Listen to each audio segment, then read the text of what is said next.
tertúlia. Meu boa tarde aí para todos e todas. Hoje é dia 11 de fevereiro de 2012, sábado. O verbete é de número 2205. Ele tem 5 páginas, 49 logias e 16 máximos.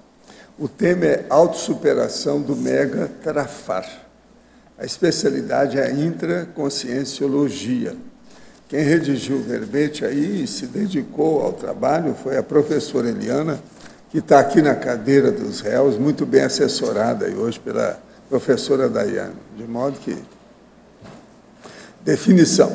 A autossuperação do Mega Trafar é o ato efeito de a consciência lúcida, homem ou mulher, está posicionada em identificar, reconhecer, distinguir, discernir, descortinar, admitir e analisar trafares pessoais, auto-enfrentando-se, realizando reciclagem intraconscienciais recins, com mega foco na remoção do mega travão intraconsciencial, ultrapassando os gargalos evolutivos e ajustando o ponteiro da bússola proexológica pessoal. As evidências pensênicas do autodiscernimento proexológico. A manutenção do holo pensênico de incorruptibilidade pessoal. A autossuperação das dificuldades e obstáculos intraconscienciais. O autoenfrentamento e o sobrepairamento mediante as situações de conflitos íntimos. A superação sadia dos limites pessoais. A autovivência teática das reciclagens existenciais e reciclagem intraconscienciais. Eu li apenas uma parte. A fatologia tem mais de 20 linhas. O paradiagnóstico dos bloqueios energéticos encefálicos. O campo energético auxiliando no paradiagnóstico do megatrafar. O encaminhamento assistencial extrafísico das companhias do passado. O fortalecimento da conexão com o amparador pessoal. Eu li apenas também a metade aí da parafatologia. Agora, na argumentologia, tem o traforologia com 7 trafares, trafarologia, com 7 trafares superáveis e respectivas atitudes passíveis de serem aplicadas a partir da intenção, da vontade, do autoenfrentamento por parte da consciência lúcida. Agora, na remissiologia dos 15 verbetes, nós destacamos autodeterminativo, ato determinativo, autossuperação específica, catarse cosmoética, propulsor da vontade e trinômio, prioridade, desafio, autossuperação. Frase enfática. A autossuperação do Megatrafar evidencia indubitável posicionamento cosmoético lúcido pela consciência intermissivista frente às autopesquisas dos cenários automiméticos da vida intrafísica. Você ainda coberta o megatrafar pessoal ou o reconhece nas automanifestações? Quais traços trafarísticos já superou? Em qual profundidade? Eu chamo a atenção que a bibliografia tem 4 fontes. Agora, a mega-análise nós fizemos aqui com o João Paulo, 20 fatores ou índices, 20 itens. Intraconscienciologia, megatravão, triunfo, ultrapassagem, autodificuldades, perseverança, autoenfrentamento, autodesassedialidade, vitória, autoposicionamento, verbaciologia, autoconhecimento, autorrenovação, pacienciocracia, determinofilia, autopriorologia, ressexologia, reeducaciologia, evoluciologia e autoconscienciometrologia. Agora, aí nós temos hoje, para no caso aqui, verponogenologia. Eu deixei aqui um NO para fazer um teste que eu tinha visto que saiu errado, eu deixei, para testar o João Paulo. E, por incrível que pareça, ele viu que está faltando o NO. Agora, vocês examinam, principalmente, os 15 categorias de abordagens na taxologia.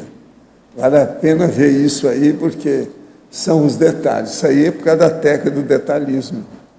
O detalhismo, nós precisamos demais do detalhismo para chegar na exaustivologia, a exaustividade. É assim que a gente chega, na verdade, das ideias originais, que a gente vai ver, então, as verpons, que pode chegar, então, a um nível das ideias novas. Agora, a pesquisa aqui da turma das perguntas. Estou montando um projeto profissional com apoio de uma empresa especializada na assistência e orientação ao candidato a empresário. Nesse projeto, participo junto a uma outra pessoa. No início estava animada, mas depois percebi que houve mudança de padrão e intrusões ostensivas. Comecei a ficar com receio em relação ao negócio, me questionando se deveria investir no projeto e inseguro em relação à sócia. O senhor poderia comentar o fato e me orientar? Não. A primeira coisa é o seguinte: você tem que examinar isso aí, se vale a pena continuar ou não. Na dúvida, a gente tem que se abster. Mas agora, veja, você é assim, você vacila quando você começa as coisas, precisa examinar. E agora, como é que é o seu perfil nessa história, para a gente dar palpite? Isso é difícil, teria que perguntar mais para você. Agora, se o projeto está encaminhado, se tem chance, essa coisa toda, vale a pena insistir. Com o passar do tempo, o seu exemplo pode mudar todo o ambiente, todo o contexto. Após um ano pesquisando o comportamento de minha sobrinha de 6 anos de idade, ontem tive certeza de minhas suspeitas. Em um momento de crise, ela passou a agir sob a influência de consciência assediadora. Tentou virar a mesa da sala, que comporta 6 pessoas. Tinha força maior do que as demais da idade dela. Isso é tipo da possessão. Tentou engolir uma chave. Cuspia nos outros e se autoagredia fisicamente. Comecei a exteriorizar a energia em direção a ela e então passou a fugir de mim. Nesse momento, instalei o EV. Fiz a evocação da amparadora para realizar um encaminhamento da consciência. E, aos poucos, a menina começou a voltar a si.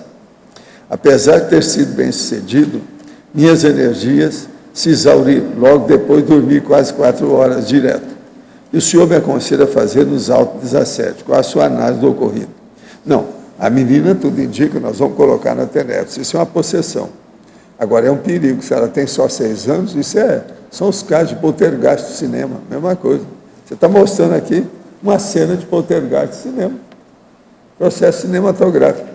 Agora, isso precisa de abrir o olho para ver se ela não é uma consréu braba, que entrou na família. Então, tem que ajudar. Agora, você já deu conta, se atenuou já uma crise dessa, esse transe patológico, você pode melhorar isso de outra vez. Agora, o que você deve fazer é o seguinte, se cuidar com calma, dominando bem o EV. Isso aí vai te ajudar cada vez mais, você vai ficar mais forte, você vai poder fazer, então, o desassédio. É muito sério o caso, mas você está bem, é por aí, está no caminho. Agora, é engraçado que demorou 1 ano para ver isso. Você demorou demais. O que posso fazer para melhorar a atenção e concentração? A cada dia que passa, estou mais disperso. Tenho a sensação de que vivo mais em outra dimensão do que nesta. Olha, o processo, eu já falei aqui várias vezes, inclusive para você, eu já te dei algumas dicas. Eu lembro bem do nome. O caso todo é o seguinte, o seu nome já não esquece. Né? Agora, o que você deve fazer é observar bem o processo intelectual. Ler bastante, escrever bastante, usar o laptop, trabalhar com a sua cabeça para valer. Isso aí vai ajudar a concentração. Primeiro tem que melhorar a concentração, depois a atenção. Agora, depois tem que ver como é que é a sua memória também. Dentro do envelhecimento saudável, o que o senhor pode dizer sobre a ectoplasmia na terceira idade? Tem alguma diferença para o EPICOM em sua saúde? A hidratação tem alguma relação? Não, o processo todo é o seguinte, na terceira idade a pessoa tem que começar a cuidar daquilo que eu já falei. A carga horária de sono, a dieta que a pessoa tem, os exercícios que ela faz, os remédios que ela usa, porque ela tem que ter uma farmácia particular. Na terceira idade a pessoa tem no mínimo 3 comorbidades já o tempo todo. Agora, quando vai para os 80 anos, que é a 4ª idade, tem no mínimo 5 comorbidade, por aí vai. Então, é bom você ver o que é que tem, como é que está. Agora, ó, a ectoplasmia nessa idade é o máximo, porque qualquer ajuda, por menor que seja dos amparadores, melhora demais o corpo, a condição da pessoa, que ela é mais receptiva, já está acostumada, né, com o processo. Então, vale a pena, pensa nisso. Nunca fiz tantos EVs como agora. Minha relação familiar está um bagaço, pois não aceito mais repressão e hipnose alheia. Em outras palavras, tirei a cangalha de cima das costas, que os irritou profundamente. Houve uma cisão familiar e não foi nada pacífica. Antes era filho exemplar, agora não vale mais nada. Ainda não consertei as fissuras psicológicas em minha personalidade na consciência terapia. Minha mudança para Foz foi subitamente cancelada, possivelmente por influência de mega assediador. Estou no Rio, no primeiro ano de residência e especialização médica. Qual o interesse do mega assediador atrapalhar minha proex? Que o senhor poderia comentar. Não, se você está na residência, esquece o resto. Cuida de EV e faça a sua residência. Isso aqui é o mais importante. Olha bem a prioridade. Esse é um caminho, é uma saída, está tudo certo. É por aí. Agora, a residência exige uma atenção monopolizadora, não tem outro jeito. O que vai fazer? Isso é humano, né? Às vezes dois, depende do que é, né? O que a pessoa está fazendo. Isso logo passa. E outra coisa, lembre-se, você está preparando, você está na fase preparatória da sua vida. Todo mundo está vivendo 100 anos. Olha bem o que isso vai fazer. Se você trabalha com medicina, as coisas vão longe. Tem muita chance de sobrevida. Agora, eu entrego, então, a professora Eliana para vocês. Está aí. Sobre a autossuperação do mega trafar. É que você já não tem tanto mega trafar mais, não é isso? Então, é preciso ver como é que funciona isso. Está certo?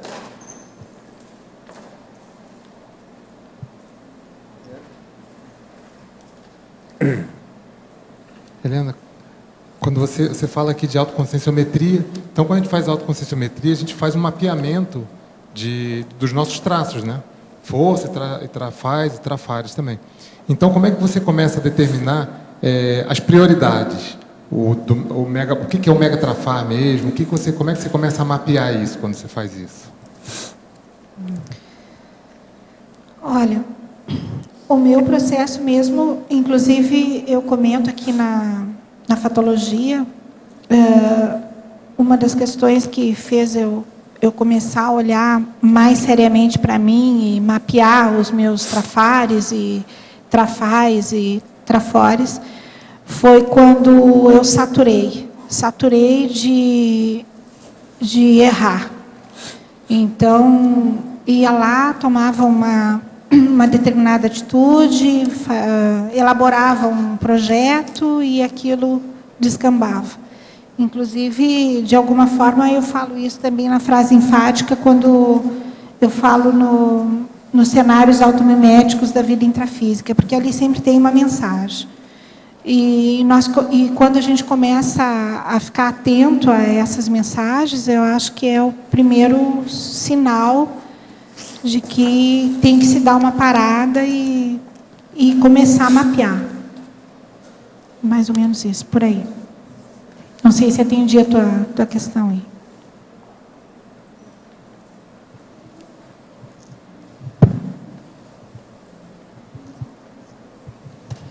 Eliane, ali na fatologia, na página 27, na quarta linha, você coloca o entendimento da necessidade de melhoria pessoal da auto-organização. Você podia falar, assim, no contexto da autossuperação do megatrafar? A quarta linha, isso. O entendimento da necessidade aqui em cima, ó. Entendimento da necessidade de melhoria pessoal da auto-organização. Então, o professor Valdo fala bastante na necessidade da auto-organização. E uma coisa é se saber disso na teoria. E outra é quando você começa a perceber esses sinais que começam a chegar, de que tem a necessidade da renovação, que existe a necessidade de dar uma parada e rever tudo, e você entende de que essa auto-organização, ela se faz necessária. E aí, então, tu começa isso na prática, né? E assim, a auto-organização, nós podemos falar também aqui da questão, em algum texto, aqui, em algum momento aqui na fatologia, eu também falo dos bagulhos, né? Dos bagulhos energéticos.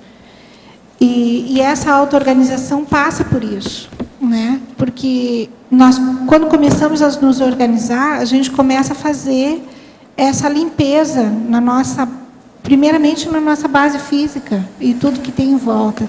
Mas é assim, começa por uma auto-organização mais grotesca e depois nós começamos a passar um pente fino em tudo.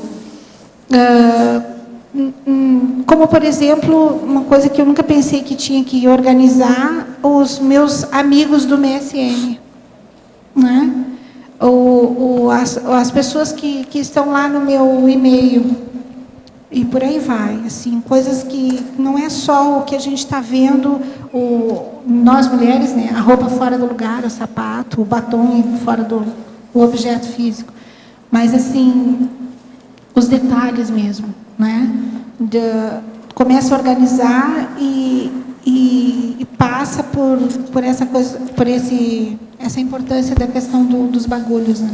Começa a limpar a base física e aí então daqui a um pouco você está organizando também o teu bagulho pensênico, né?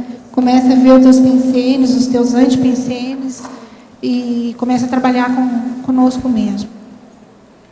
Mais ou menos isso. Eliane, Oi. na página 27 é fatologia. Aí você pega a sexta linha de baixo para cima. Ok. Ultrapassagem de obstáculos, barreiras e filtros cognitivos adquiridos através da mesologia. Podia aprofundar, por favor? Bem, inclusive no livro Coragem para Evoluir, que eu até menciono ele na bibliografia, o professor Luciano Vicenzi fala bastante da questão dos filtros cognitivos, né? da mesologia. E da dificuldade, às vezes, que a gente tem, porque a gente cresce, muitas vezes, ouvindo que você é burra, ou que você não tem capacidade. E tu acredita nisso, né? Então, essa ultrapassagem de tu olhar para ti, ter coragem de se olhar e ver que você é uma pessoa capaz, que você é uma intermissivista e que tem responsabilidades, exige com que a gente consiga ultrapassar. Tá ok. Agora, uma outra coisa aqui na página 28, a síndromologia, a síndrome do avestruzismo. O avestruz é porque fica com a cabeça na areia, mas eu queria entender no contexto. Nesse contexto aqui, é a questão do trafar, ou do megatrafar, que é o que a gente está falando no verbete. Pelo menos foi comigo, ocorreu isso. Ele esteve sempre na minha frente e eu não me identificava. Eu tinha como um trafar. Mas na hora que eu fui fazer o meu levantamento autobiográfico e fui fazer todos os detalhes da minha vida, desde o meu nascimento, coloquei em planilhas e comecei a esmiuçar a minha história, apareceu o meu trafar e depois eu identifiquei que era um megatrafar. E ele esteve sempre presente. Possivelmente as pessoas estavam vendo e eu não. Por isso a síndrome do avestruzismo. Sim, ele estava escondido, né? Quer dizer, escondido entre aspas. Exatamente. Agora aqui na trafarologia, eu queria que você pegasse o número 3, dependência, desse uma geral, sim, por favor. A dependência 3. Qual que você quer que fale? Então, a culturologia, aliás, a trafarologia, sim, página 29, número 3. Número 3. Dependência. A autoconsciencioterapia, né? Como um auxílio para nós identificarmos. A teática da autonomia, nós começar a realmente colocar em prática essa questão da autonomia. E aqui a autonomia, a gente está falando de autonomia financeira, de autonomia energética, desde da questão mais grosseira até a mais sutil. E a vivência, e depois, então, nós começar a viver de forma interdependente, porque ninguém é totalmente dependente ou independente, né? A importância da interdependência. E a dependência é uma questão assim, às vezes a gente se acha muito independente, né? Não, eu sou autossuficiente, sou independente, tomo decisões sozinhas, penso por mim, entende? E quando a pessoa vai ver, às vezes não é tão independente assim, e ela tem um grau de dependência, por exemplo, financeiro. Então, muitas vezes pode surgir, por exemplo, a chance dela ser independente, falando da mulher, né, aquela mulher que separa e às vezes fica recebendo pensão do ex-marido, né? E ela diz, não, eu não preciso mais, eu sou independente. Mas está dependendo lá financeiramente dele. Entende? Então, acho que o processo de dependência, ele nos deixa nos arrasta, né? No processo evolutivo, falando evolutivamente. Então, quanto mais interdependente, melhor. Acho que sim. Tá, ok, obrigado. Hein? Oi. Oi. Tudo bem? Tudo bem. Aí na página 27, fatologia, você poderia falar na segunda linha um pouquinho do levantamento autobiográfico sem emocionalismo? Segunda linha? Segunda linha, página 27, fatologia. Ah, tá. O levantamento autobiográfico sem emocionalismo. Então, já comentei rapidamente, quando se começa a fazer o levantamento autobiográfico, vem muita coisa, né? Muita informação, muita memória. Nossa memória de infância, às vezes até memória de outras existências, né? Através da projeção ou alguma coisa assim, aquele déjà vu, enfim. E quando vem toda essa energia, às vezes pega o processo do emocionalismo e isso dificulta com que nós tenhamos o levantamento, com que façamos esse levantamento autobiográfico de forma mais sobrepairando, entende? Então, na hora que a gente consegue fazer isso sem emocionalismo ou com o mínimo de emocionalismo possível, de forma mais técnica, é quando nós conseguimos, então, olhar para esses trafares de uma forma sadia, utilizando os nossos trafores para superá-los. Ok? Oi. Na página 28, efeitologia, o segundo efeito, na segunda linha, o efeito de encontrar o fio da meada na caminhada do autoconhecimento. Você podia falar mais? O efeito de encontrar o fio da meada na caminhada do autoconhecimento. Então, nós estamos lá trabalhando com os nossos trafares, né? Procurando identificar o nosso mega trafar.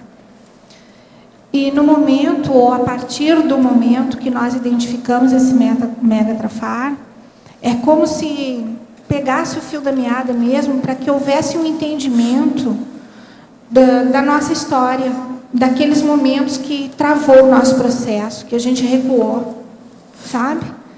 E a partir daí também a gente fica com muita força para enfrentar outros obstáculos. De uma forma sem gritar, sem espernear, mas de uma forma sadia.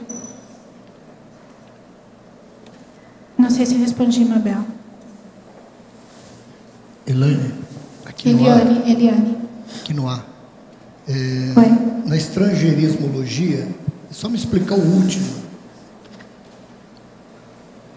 Que é o significado dele. Estrangeiro.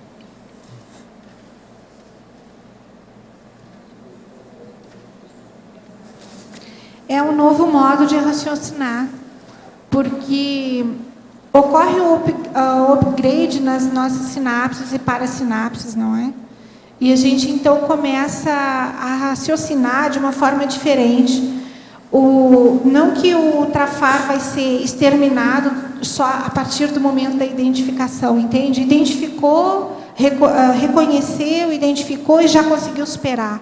Ele, muitas vezes, até pode se utilizar e se manifestar de uma forma mais sutil e, às vezes, a gente até não reconhece. Ou seja, quando tu pensa que superou, ele aparece lá de novo nas nossas manifestações. Mas o que ocorre é uma forma diferente de raciocinar a partir do momento que tu identifica e se predispõe a superar esse megatrafar. Você quer dizer ir mais no racional do que no emocional? É isso que está querendo dizer, não? Sim, com certeza. Tá. Obrigado.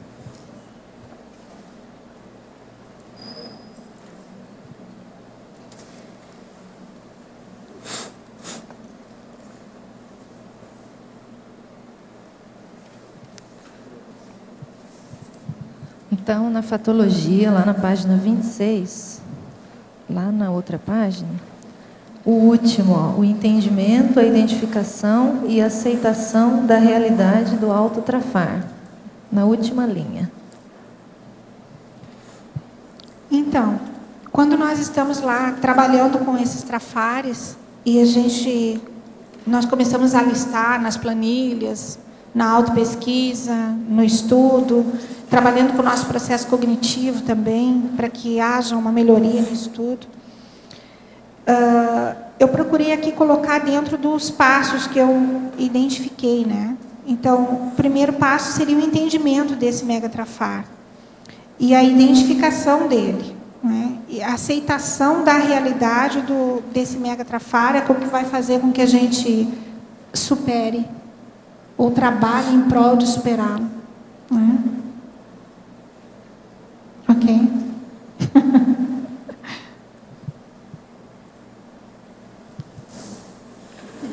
Alô, eu aqui, no ar de novo. Você teve alguma experiência que você pode falar para nós de uma superação do megatrafar que você conseguiu assistir algumas companhias do passado, algumas consciex, algum caso assim que estava dificultando a superação do trafar?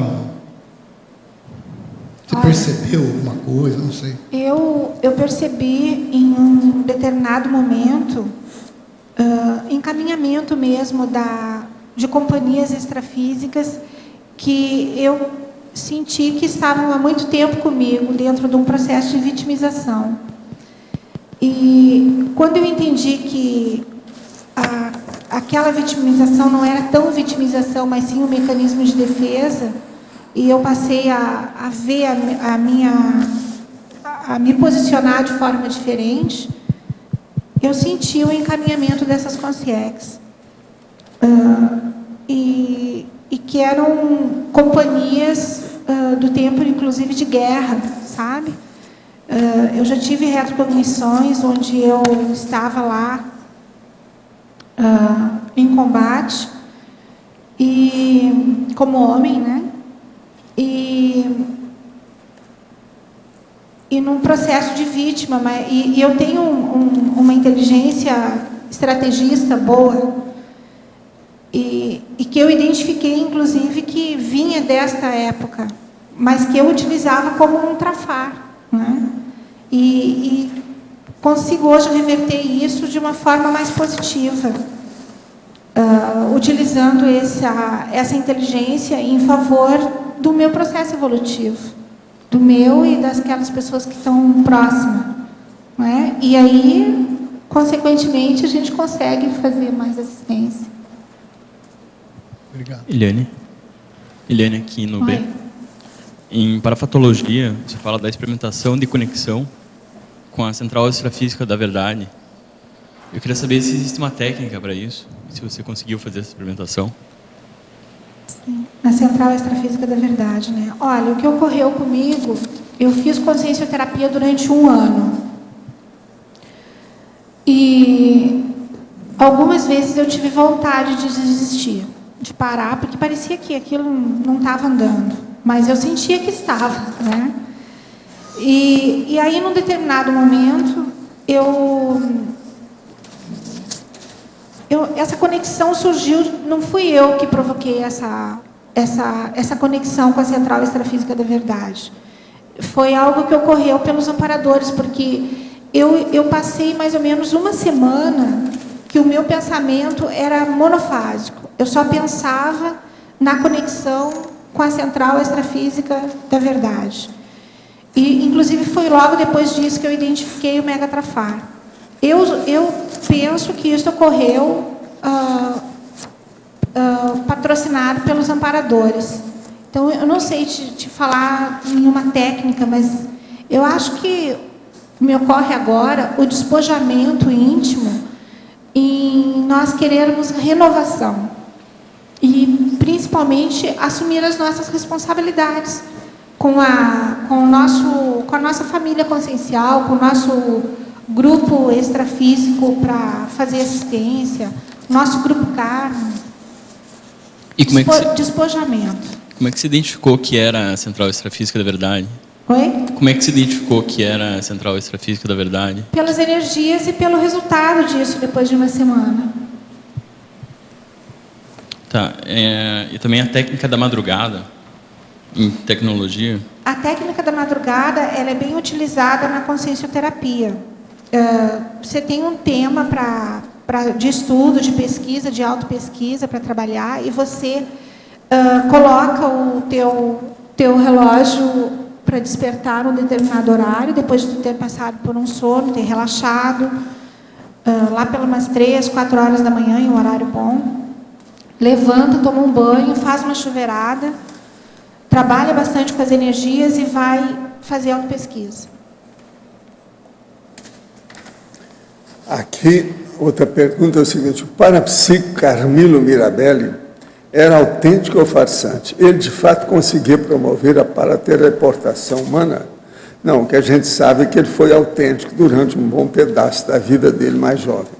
Depois, no fim da vida, ele já não tinha tanto mais parapsiquismo, ele começou a fazer mistificação. Ele se tornou farsante. E outra coisa, ele tinha tanta confiança nas coisas que ele atravessava a rua e não olhava os carros. Aí acabaram matando o cara. Então ele ficou perturbado no fim da vida, porque perdeu o processo da vaidade, o orgulho dele. Ele quis suprir as necessidades. Tem muito médico que já fez isso, aí nas biografias que a gente lê deles. Quais os indícios ou variáveis de saldo positivo na família nuclear? É só ver se tem processo cosmoético, prioritário, evolutivo. Se tem alguma coisa disso, tem saldo. Agora, para a professora Eliana.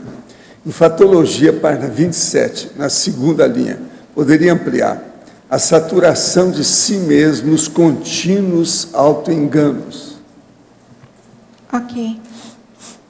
Aqui, neste item, a gente até recomenda, ou tem um verbete chamado ponto cego, que é bem interessante, que ajuda nesse contexto. Os contínuos autoenganos. Eu já falei um pouquinho sobre isso bem no início, que é a questão de nós planejarmos alguma coisa, um projeto, uma superação, uma relação, enfim, um trabalho, né, a execução de um trabalho intrafísico mesmo, e nos enganarmos com aquilo. Faz todo um planejamento e quando nós vimos, mais uma vez a gente erra, se engana. É aquela situação do cachorrinho correndo atrás do próprio rabo, né? Fica girando em si mesmo e não chega a lugar nenhum. Então, chega uma hora que a gente para tudo que eu quero descer. O que está acontecendo aqui? Por que eu não chego nos meus objetivos com maior facilidade? E surge, então, o processo da saturação. Fatologia, página 29, nona linha. A autopromoção evolutiva conquistada através da mudança de patamar. Autopromoção evolutiva através da mudança de patamar, é que nós sentimos quando nós conseguimos nos autossuperar em algo que, às vezes, a gente pode passar a vida toda, algumas vidas até, né, querendo superar alguma coisa. Isso geralmente tem relação com o nosso temperamento, que naquele verbete A Raiz do Temperamento, inclusive, a gente vê o quanto é difícil e quantas vidas a gente leva, às vezes, para mudar esse temperamento, né? É tudo muito gradual. E quando nós conseguimos gradualmente dar um passo após o outro nas nossas autossuperações, isso vai melhorando a nossa ficha e também o nosso processo de mudança de patamar. Se sente isso, né? É sentido. Agora, na fatologia, página 27, sexta linha de baixo para cima. A ultrapassagem de obstáculos, barreiras e filtros cognitivos adquiridos através da mesologia.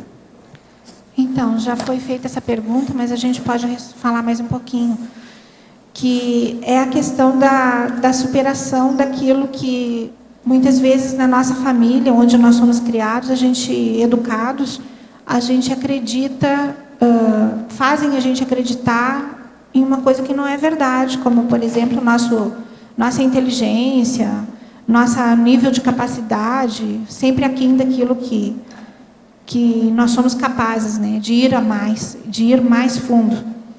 E ultrapassar esses filtros, às vezes, não é muito fácil. A gente tem que confiar no próprio taco, né?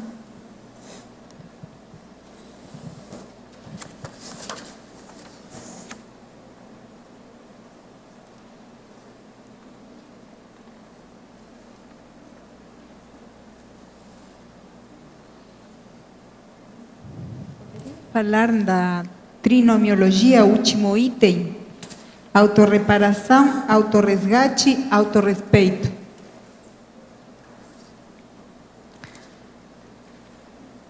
Autorreparação, autorresgate e autorrespeito. Tem um verbete, inclusive, que fala sobre a questão do autorrespeito. Porque a autorreparação é nós repararmos os nossos erros, né? Inclusive, na fatologia também fala, eu coloco aqui, de voltarmos para trás e procurarmos contato com as pessoas do qual tem alguma coisa mal parado, nos ambientes onde houve algum problema. Isso é estudado também, falado na projeciologia, nas aulas de conscienciologia, bastante. Mas quando nós começamos a praticar isso, realmente, a tomar essas iniciativas depois de pensar, elaborar, entende? Procurar entender o que aconteceu ali, voltar para trás, falar com aquelas pessoas e procurar se retratar. E chegando, então, à questão do autorresgate, não é? Daquela relação e da gente mesmo. E chegar, então, no autorrespeito, que o respeito é algo que a gente não impõe, né? Ele ocorre através da nossa presença, das nossas energias, mas o primeiro respeito é consigo mesmo. Eu tenho aprendido isso. Eliane, aqui em cima no A. Oi. Página 27, Principiologia. Você pode falar desse último princípio que você colocou? Como é que a gente melhora diariamente? Qual é a sua técnica? Fala um pouco sobre isso, da sua experiência. Olha, ou experiência de outro que você tenha aprendido também. Tânia, é assim. Eu hoje, isso eu procuro ter bem presente sempre. Eu hoje quero ser melhor do que ontem. E amanhã eu vou ser melhor do que hoje. Perfeito. Isso é a técnica que eu utilizo. Sabe? Em todos os sentidos. Assim, mais fraterna, mais acolhedora, mais tranquila. Não estou dizendo que é fácil, tá? Porque a gente tem, às vezes, temperamento forte, né? E conciliar isso com a questão do bom tom, com a questão do fraternismo. Às vezes não é muito fácil, mas eu sempre procuro ser hoje melhor do que ontem e amanhã melhor do que hoje. É a técnica que eu utilizo para tudo na minha vida. Tá ok, muito obrigada e parabéns pelo seu verbete. Gostei muito. Oi, Eliane. Não é só eu. Eu queria que você comentasse a sua experiência no processo da gratidão em relação à superação de trafares, porque eu noto que, do momento que a gente começa esse exercício de ser grato nas condições gerais que a gente está hoje, a tudo, e começa esse processo, há uma facilidade bem maior para superar dificuldades pessoais. Eu queria que você comentasse da sua experiência nesse sentido. Olha, a primeira vez que eu senti esse processo de gratidão forte, assim, que eu reconheci esse sentimento, não faz muito tempo, não. Foi com a minha mãe, que sempre eu a vi como uma pessoa muito difícil de conviver, uma pessoa com um temperamento muito forte, muito teimosa, parecida com alguém, sabe? Que eu conheço. Que eu conheço bem. E de repente, a minha mãe, com 80 anos, ela, com uma vida quietinha lá no cantinho dela, ela olha para mim e diz assim, me telefona, né? E diz assim, olha, Eliane, eu não desisti de te trazer de volta para Porto Alegre. Eu vou para Foz. E abri mão de tudo que ela tinha lá, sabe? Se despojou e fez todo o processo sozinha. Em 15 dias, ela estava morando aqui. E aí, quando eu a recebi e acomodei ela na casa dela, e tudo bonitinho, eu olhei para minha mãe, gente, mas essa mulher é admirável, tem valor. E então começou um resgate na questão com ela, do grupo, e de gratidão e de admiração. E eu acho que nós estamos num momento bacana, assim, de se reconhecer de uma forma diferente. E isso tudo está dentro desse processo de superação de trafar, né, Má? Sem dúvida nenhuma.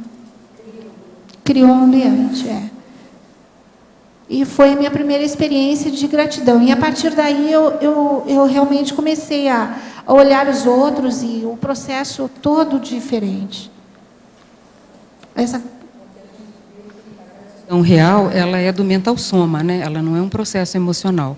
Ela tem que ter causas. Sim. E muitas pessoas têm uma mental somática privilegiada, uma intelectualidade brilhante, mas ainda não conseguem fazer essa transferência de elaborar os motivos pelos quais a gente vai ser grato àquela pessoa. Geralmente os mais próximos, Sim. que são os mais difíceis, às vezes, de convívio.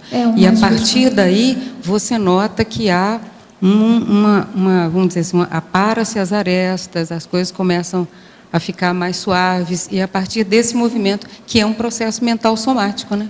Sim. E a partir também dessa gratidão aos mais próximos, que são os mais difíceis, como você colocou, isso começa a se estender, né?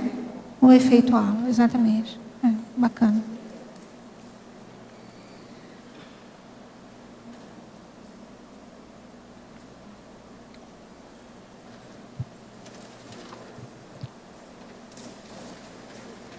Alô?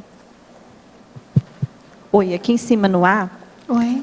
Na página 29, na trafarologia, no item 5, você fala sobre a recuperação da autocriticidade. Gostaria que você falasse um pouquinho mais, se teve alguma técnica específica que você aplicou, como que faz essa recuperação? Heteroinfluenciabilidade negativa. Olha, aqui eu tenho uma experiência bem interessante para passar para vocês, uma vivência que foi assim. Eu, um pouquinho antes de mudar para Portugal, isso em 99, 2000, mais ou menos, eu tive uma projeção, acordei de uma projeção, onde eu estava sofrendo uma hipnose extrafísica de um mega assediador, onde ele me passava uma sinalética para que, quando aqui no intrafísico eu tivesse contato com aquela sinalética, eu entraria num processo de ser marionetada por ele. E eu acordei bem nessa hora. E, a partir dali, eu identifiquei a importância de se estar lúcido extrafisicamente também, né? Para que a gente possa sair desse processo de para-influência, de influência negativa. Foi uma experiência, na época, bem chocante para mim. Eu fiquei bem, assim, mexida com o processo todo, e foi muito forte, porque a energia foi tão densa que as outras pessoas que estavam na casa acordaram naquele momento. Eu acho que o Felipe está aqui, acho que ele lembra, né, Felipe? Ele estava no outro quarto e ele acordou de madrugada com toda aquela energia, com todo aquele processo. Foi muito forte, mexeu com todo mundo em casa. Mas eu trouxe aquela rememoração, né, naquela hora, do motivo daquela sinalética, e que eu entraria, então, em processo de estar sendo manipulada pelaquela consciência. E eu, inclusive, a partir daí, eu tenho até um artigo que depois eu apresentei em Madrid sobre o despertar das hipnoses, que ele veio a partir dessa experiência. E eu achei que era importante colocar aqui no verbete, para que a gente pudesse... Eu tinha certeza que essa pergunta ia ser feita e que eu ia ter a oportunidade de falar sobre isso, porque, assim, é importante com que a gente utilize da ferramenta da projeção lúcida.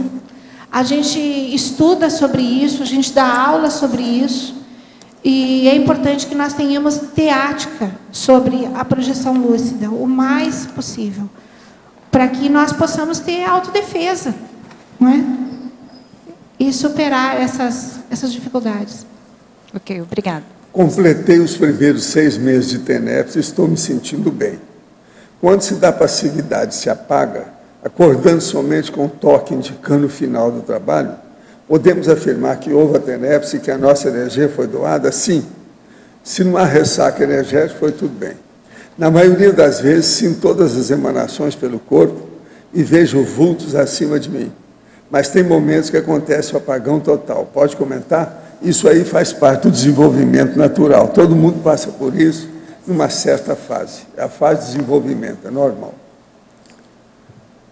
Professor, preciso concluir uma tarefa importante. Sinto muito assédio no ambiente de trabalho. Qual a melhor forma de lidar com um grupo de pessoas que torce contra? Olha, a melhor coisa, eu que te conheço, é você ficar mais discreta. Escute mais, fale pouco e dê exemplo pelo seu trabalho. Lembre-se, você é TAC psíquica. Então, isso a gente vê na frente, tem que ir com calma. É um caso sério, nesse caso aí. Agora, pelo exemplo, você vai calar a boca de todo mundo. E fica quieto. Fica dentro de um nível de modéstia, como se não existisse nada. Deixa para lá. Na parafatologia, agora para você, página 29, última linha. 27, última linha. A participação da mega-euforização é apontada como divisor de águas no processo. O que pode falar sobre isso? Olha, eu posso falar da minha experiência. A minha experiência, eu participei da mega-euforização uma única vez até hoje, como convidada. Mas ela valeu para que eu senti que me deram uma geral grande e que houve uma conexão, um realinhamento das parasinapses com as sinapses. Por que que eu identifiquei isso? Porque houve uma mudança de pensênica, de postura, de entendimento, de facilitador, de compreensão do processo cognitivo, enfim. Por isso que eu coloquei aqui como divisor de águas. Em Remissiologia, página 30, item 12, trafor enganador. Isso aí existe, já está falando que já é o verbete, tá certo? Mas a professora poderia explicitar? Aí, nesse caso, o ideal é encaminhar para a pessoa ver o verbete todo. É, tem o verbete todo, todo o verbete para ser mas você estudado, querendo falar alguma coisa aí. É, mas o... Trafora enganador, é tipo da mulher. O trafora enganador eu acho que até que posso comentar quando eu falei aqui da questão do... Ai, agora me deu... Mas da experiência que eu tive retrocognitiva com relação ao processo do combate, né, da inteligência estrategista. Obrigada. Ele pode ser um trafor, a pessoa que utilizado como trafor, mas se nós não tomar cuidado, ele pode nos enganar e puxar o nosso próprio tapete. Se a pessoa é estrategista anticosmoética, por exemplo, ele vai nos enganar. Não sei se o professor quer complementar alguma coisa. Não, Caminha, você está falando muito bem, você está estudando a situação, você está ótimo. Me esforçando. Vamos fazer força. Caminha por aí. As coisas são sutis. Como eu digo aí para ver não é fácil. Olha só, arcanos do imprensentido, descortinos do fugidiço. Olha aí, vocês nunca viram isso em português. Vocês nunca viram. Eu quis levar até as últimas consequências para chatear todo mundo, naquilo que a turma precisa. Então, esses detalhes são terríveis. Entende? Hoje acordei com grande disposição intelectual para ler e escrever. Estava em euforia. O senhor acorda todos os dias com essa mesma disposição? Não, não é todos os dias, não. É toda madrugada e todo dia, durante o dia também, porque às vezes eu deito um pouco por causa da siesta. Então, às vezes, são 2 vezes por dia.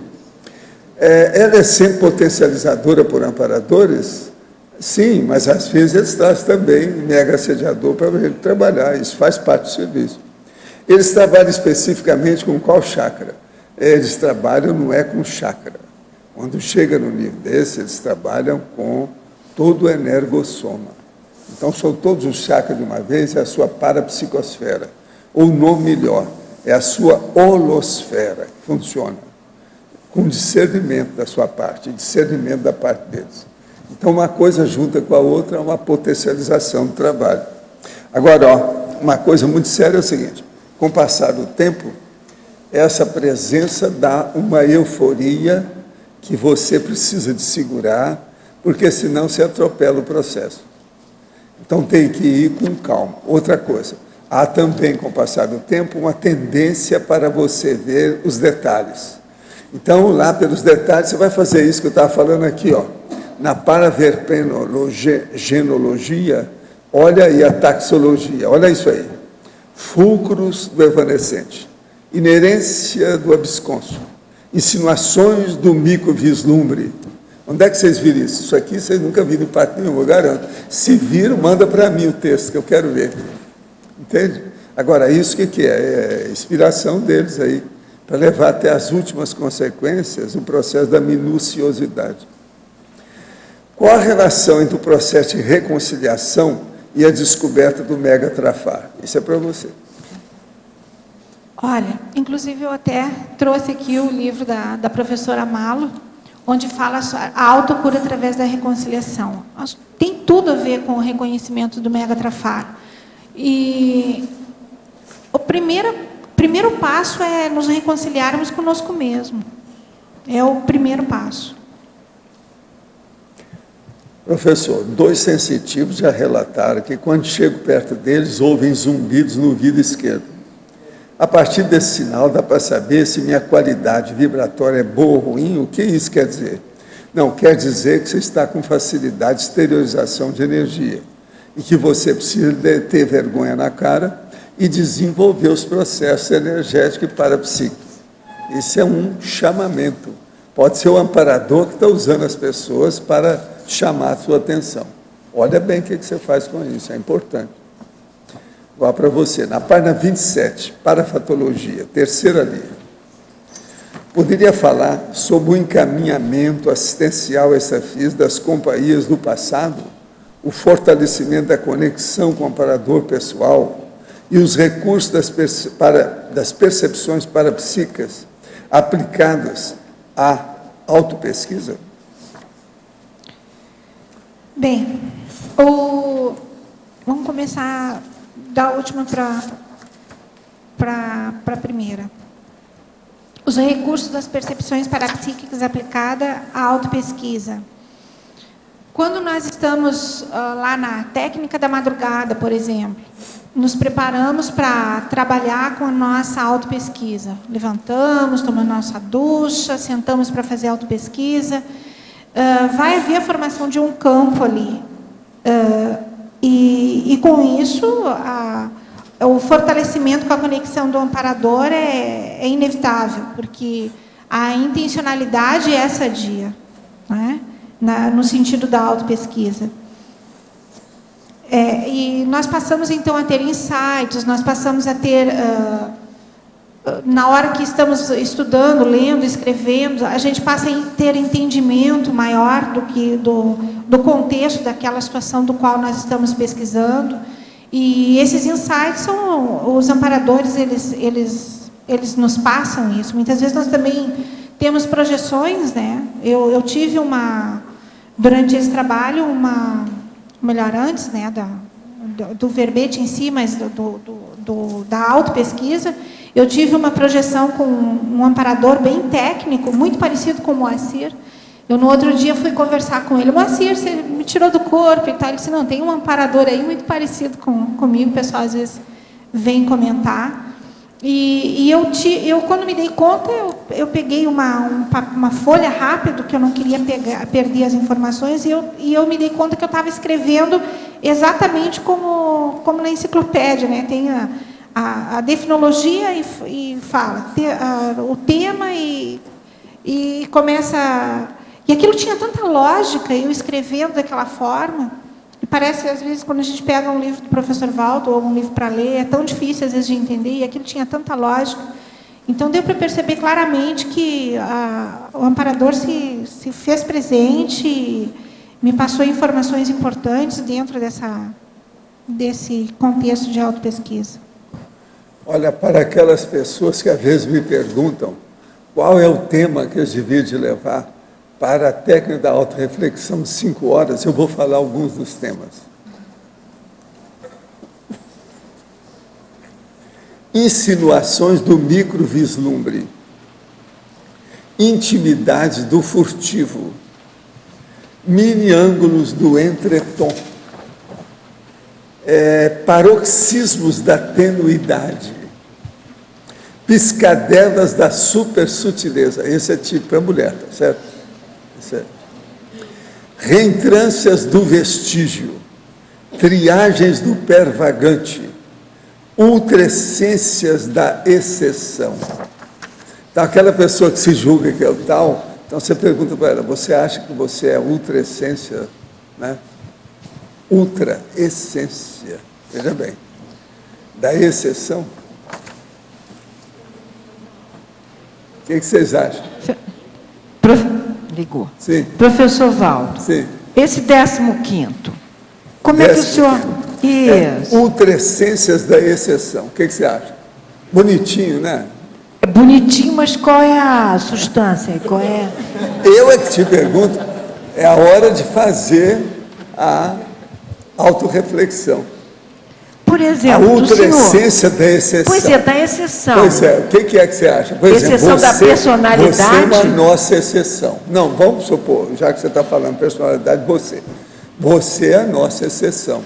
Como? Você já pegou várias coisas que são seções da enciclopédia, quis estudar aquilo por você. É numerologia, a politicologia. Veja bem. Nós temos que estudar qual é a ultraessência dessa sua exceção. Nessa há um minha processo exceção político aí refinadérrimo. Substância, substancioso. Pois é. Professor, Agora, você não acha que tem um refinamento político nessa história dela?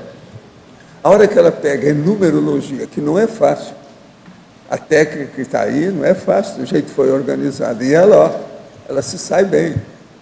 E outra coisa, depois, a politicologia. O que mais? Qualquer coisa que você entregar para ela sai bem. É substância. Quer dizer, precisa examinar aí qual é a essência disso. A não é essência. A ultra-essência. Pois é, transcendente. Aquela que passa da conta da média. Então, por exemplo, a exceção média não presta. Você está acima você é da mega exceção. Não, aqui é a gente fazer a análise, né? Ou, se você quiser, a ultra exceção. Essa verpom pessoal, né? Que é para verpom. Agora, tem uma essa criação, né? Tem uma opção de coisa que você tem que examinar aí, né? Sim, uma coisa séria que você não deixa acontecer, isso aqui, ó, fulcros do evanescente. Não você pode, deixa, você gosta não pode evanescer, não pode perder. Você gosta da coisa concreta, você briga por causa da ideia. Eu brigo? Não, sim, professor, não estou brigando. Eu não estou brigando aqui, mais. Debate. Taninha. Não, agora vocês já viram que ela entra tudo com a voz de mãe, né? Suave. Parece uma menina falando. Cuidado com ela. 65 anos, a menina tem 65 anos.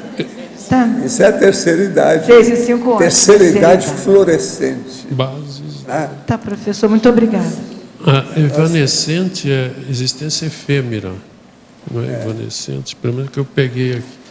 Agora, são as bases dessa existência efêmera. Né? Agora, eu te pergunto, isso aqui é mais ciência ou mais filosofia? Filosofia. Ou é mais literatura ou é mais poesia? Mais filosofia. É tudo isso? Ou tudo junto. Como é que fica?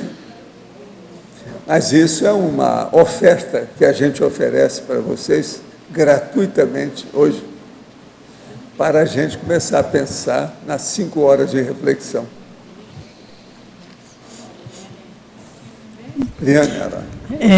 Página 28, em interaciologia, você fala da interação com conscienciometria e consciencioterapia. A minha pergunta é, você saberia definir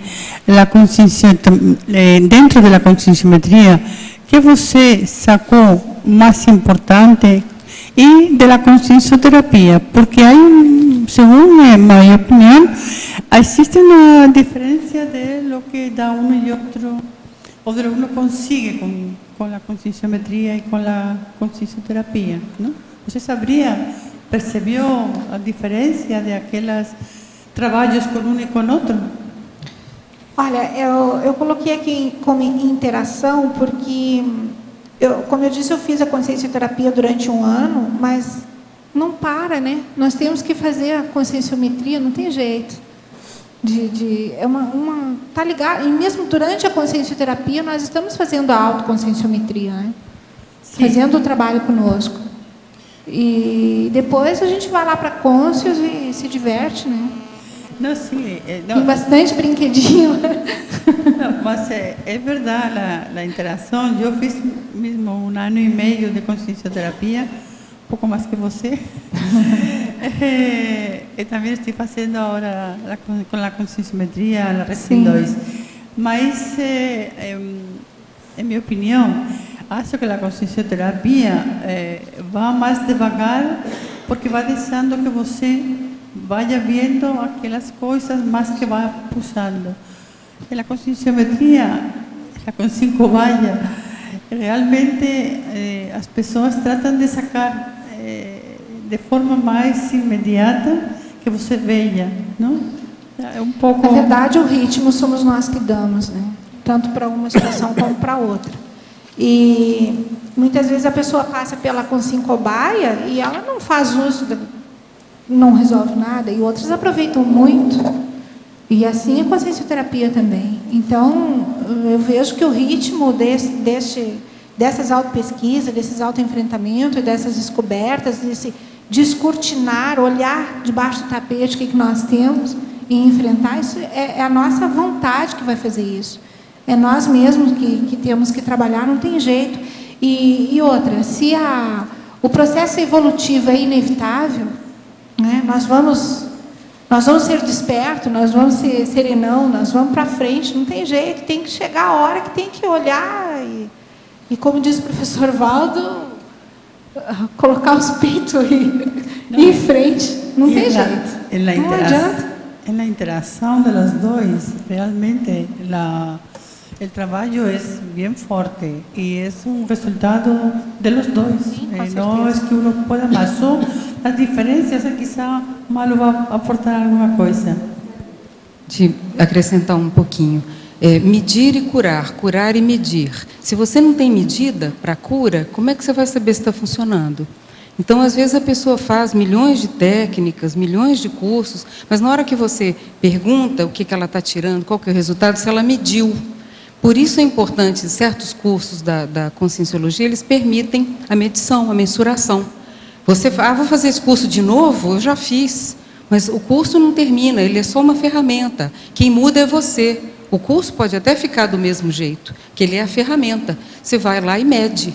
Então, essa medir, curar, medir, é um processo que está dentro da nossa dinâmica. É isso que a Conscienciologia oferece, né?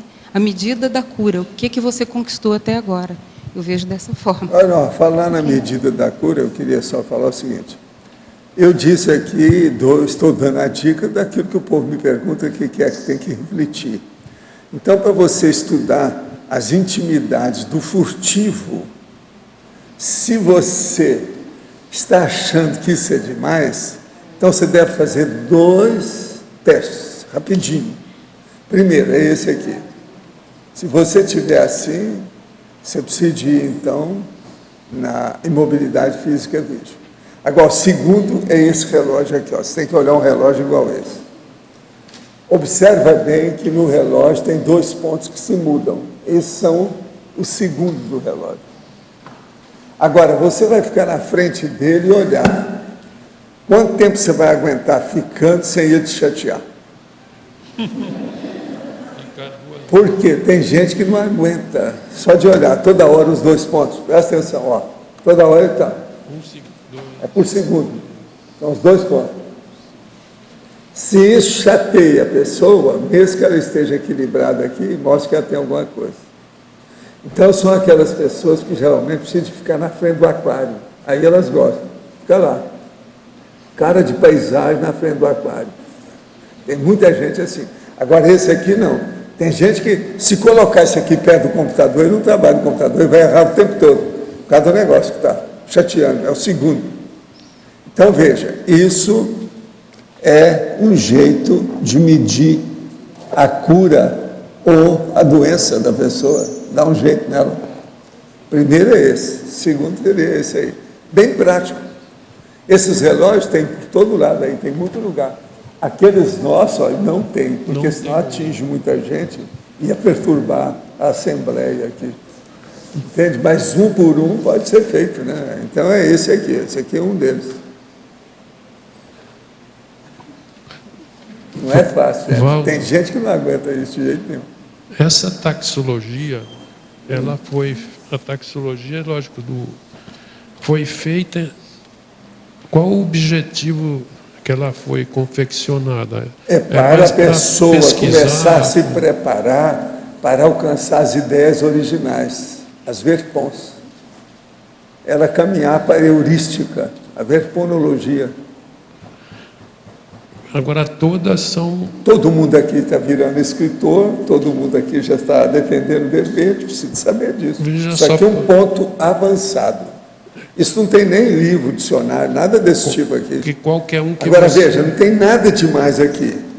Quase sempre aqui o que tem aqui é um sinônimo com qualificativo. Agora ele... Sinônimo qualificado, mais nada. Na explicação da taxologia fala em reflexão exaustiva. Isso também para a pessoa refletir, fazer um exercício de reflexão. É o jeito, aqui, ó, reflexão exaustiva da consciência pesquisadora. É uma saída. Agora, eu dei 15 violentos, né? Eles são violentos. Isso aqui não tem na enciclopédia. Na enciclopédia tem alguma coisa sobre alguma dessas palavras, mas não na abordagem que está sendo feita aqui. Não existe isso lá. Valdo, é claro que não é a mesma coisa, mas uma leitura do Balzac, de Seráfita, por exemplo, ajuda. a entender pelo menos Alguma alguns coisa desses dessa. conceitos, Tá. que ele É tem verdade. esses conceitos na literatura dele. Serrafite. Por isso que ela fica difícil, É o a pessoa não quer Serrafite, entrar. né? Serrafita, vale a Seráfita. pena. Desse livro do Balzac, a gente tem muitas expressões assim, desse gênero, porque é o insondável, é o infalável. Por isso as pessoas têm uma dificuldade enorme de ler Agora, essas veja, eu obras estou dele. preparando a cabeça de vocês É bom ler. para um dia vocês terem o fenômeno da cosmoconsciência. Isso aqui é o caminho. Por exemplo, muita gente aí fica implicado com o processo do consciência. Comece a estudar isso aqui. Isso é o caminho do consciência. A coisa para se estudar. Quer dizer, é o intrincado desafiador. Está esperando a gente para ser resolvido. Eu sou a incógnita, é a esfinge. Aqui, a esfinge é isso, aquele processo lá da cara de gato, etc., da pirâmide. Quem sou eu? Me identifique ou eu te devoro. É isso aqui. Valdo, É a mesma coisa.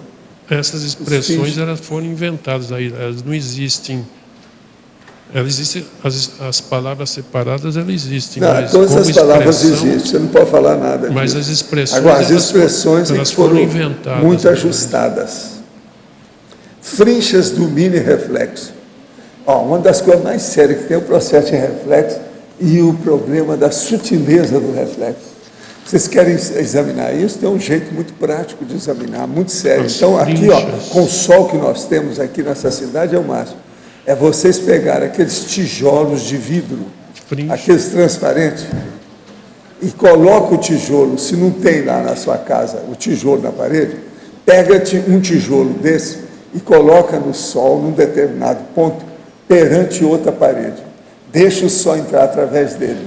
E você vai ver, durante, principalmente de manhã, o que acontece com todo o processo que acontece no reflexo deles. São impressionantes. Fringe é fenda. São impressionantes. Você vê tudo. É um caleidoscópio de pobre. Dá para ver as fendas. Se um cara queria saber o que é caleidoscópio, eu falei assim, ó, vai lá e pega naquela construção que tem tijolo de vidro. Pega um deles que você vai ter um caleidoscópio. Que é o processo. As fendas do mini reflexo, mas até que dá. Aqui, frentes são fendas. São. Do mini reflexo. São. Até que não está tão fora assim para entender. Pois é, mas você, ó, você se vira, tá? Eu confio em você, tá bom? Vamos ver o que é isso. Agora, tem coisas importantíssimas aí. Com tijolo de vida, a pessoa pode ver isso tudo aqui. É igualzinho o problema do, sabe? É o prisma, é o processo do prisma. Agora, só que tem o tijolo, é um prisma complexo. Que ele tem uma base, tem outra, etc., tem uma série de condições. Agora, conforme o lugar, a hora e o reflexo que ele tem, o ideal é quando dá o reflexo dentro de uma parede. Outra coisa, é muito interessante que é silencioso, não faz barulho. Isso é muito chato, né? É uma lente. Agora, o processo é esse, tijolo de vidro. Vocês talvez nunca tenham ouvido falar nisso. Isso é minha técnica, ó. Estou dando aí, ó, desde 2 séculos hoje, a do... E o tijolo de vidro, não é fácil. Agora, veja, é o caleidoscópio. Tijolo de vidro é o caleidoscópio de pobre. É assim que eles falam. Entende? Eu fui explicar isso a primeira vez, assim, Valdo, você está falando sobre né? Caleidoscópio de pobre. Porque o caleidoscópio tem valor, né? Geralmente custa caro. Aquele que é bom mesmo, grandão, grosso, tem valor. Mas é interessante a gente ver. Hoje eles fazem muito caleidoscópio nas ficções e nos desenhos do cinema, né? Tem demais. Agora, é muita bobagem que tem nisso. O Fantasia, do Walt Disney, ele tem cenas que lembram essas coisas aqui, ambientes. Ele chegou lá perto. Ele tentou reproduzir, né? Não, e foi naquela fantasia que se colocou mais essa criação naquela época. Hoje em dia, não. Hoje em dia estão pirados. Não, hoje é tudo pesado, tudo alterado. hiperrealista, é tudo negativo.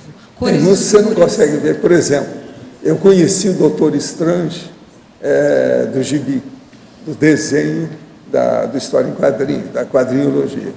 Agora fizeram aí filme e me deram Doutor Estranho. Feito lá em Hollywood, tudo o filme. É horrível. Você não aguenta ver o negócio todo, tudo a mesma besteira, que é a confusão, só para mostrar movimento. E todos os caras estão lá. O Lee está lá desenhando, o povo todo. Bobagem. Tudo é para pegar dinheiro, mas o povo está tudo pirado. Jogar tudo isso no buraco. Agora, o Doutor Estranho tinha a história dele que era interessante, o problema dele sair do corpo, ir lá, ajudar a pessoa, ver como é que era. Entende? Já esse filme, não. Totalmente pirado. É só movimento. Agora, veja, eles estão assim porque eles também estão pirados com o processo de videogame, né? Então, esses desenhos estão tudo assim. Eu não aguento mais ver as ficções científicas de cinema, desenho, nada disso. Esse aí eu fui tentar ontem ver, não aguentei. Porque me deram o filme, recomendaram que era interessante, que não, é uma droga. Já começa pelo preâmbulo dele, na hora que vai apresentar, é só loucura. E eu prefiro ver um tijolo de vidro. Ele é silencioso, bonito e outra coisa. É impressionante a inspiração que o tijolo pode dar através dos reflexos em cima do aparelho. Eu não estou brincando com isso. Vocês façam a experiência que vocês vão ficar besta. Vai criar um monte de ideia na cabeça da pessoa. O que ela vai ver? Não, eu vi isso agora. Não, vi isso aqui. É pior do que nuvem. A pessoa vê tudo ali dentro. Agora, devido ao embrutecimento das consréus, toda a parte cinematográfica hoje ela é feita de estímulos muito pesados, porque senão a pessoa não acorda. Cortar a cabeça ficou pouco, tem que cortar, esvaziar. Não, e sangue, tiro, explosão. Senão não mexe com as pessoas. Sangue, tiro, explosão. Isso é o tempo todo. Muito dá pena. Não, as consréus, elas são apáticas, elas só respondem Agora, a estímulos violentos. O desenho feito em Hollywood, através dos gibis, tudo é exacerbado.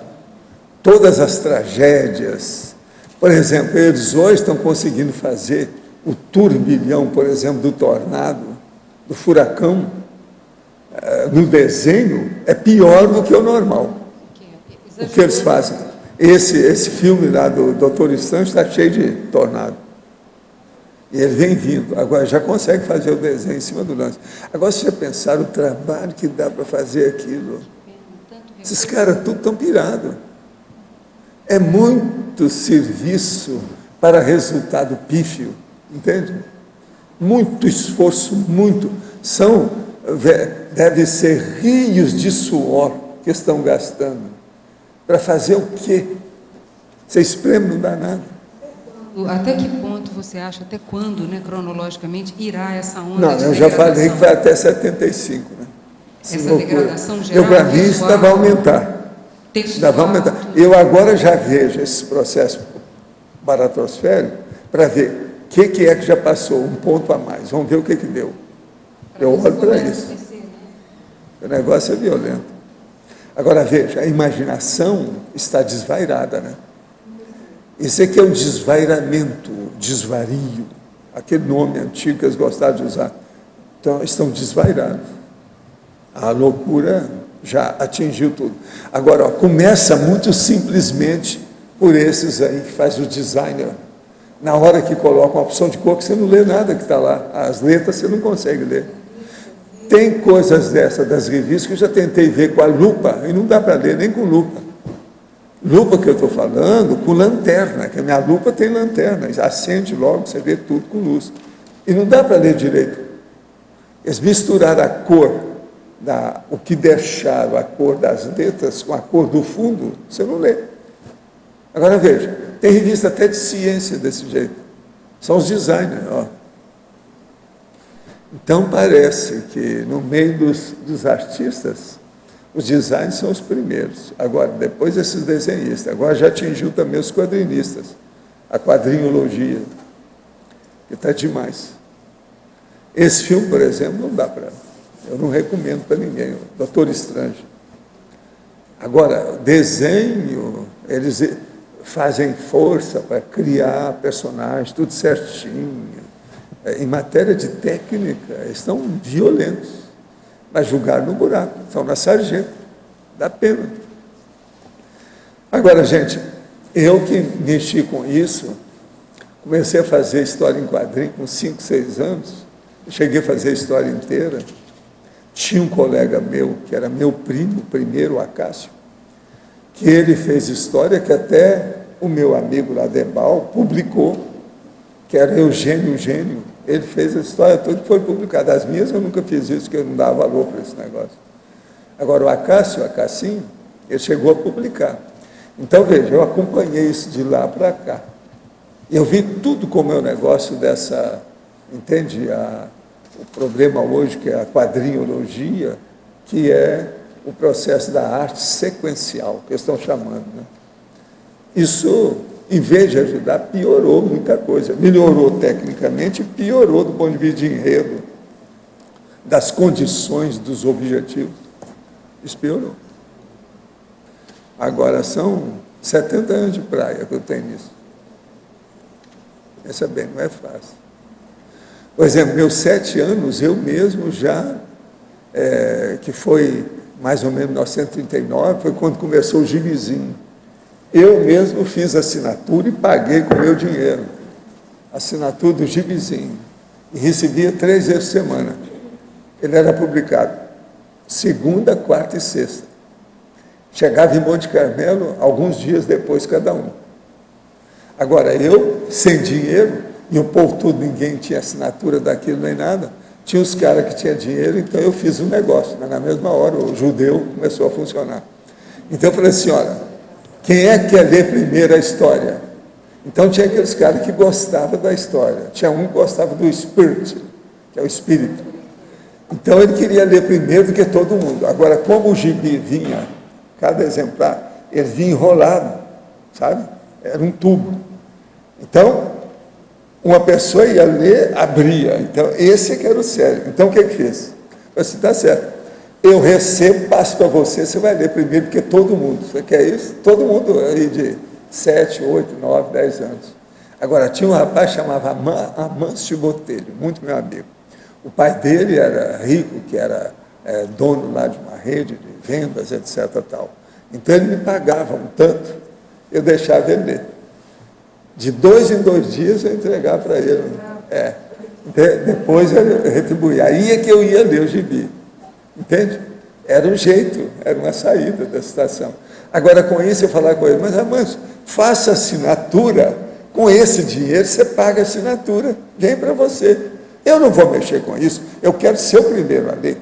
Porque se ele fizesse assinatura, ele já não seria o primeiro, porque aí eu ia ler mais ou menos no mesmo dia que ele, entende como é que é?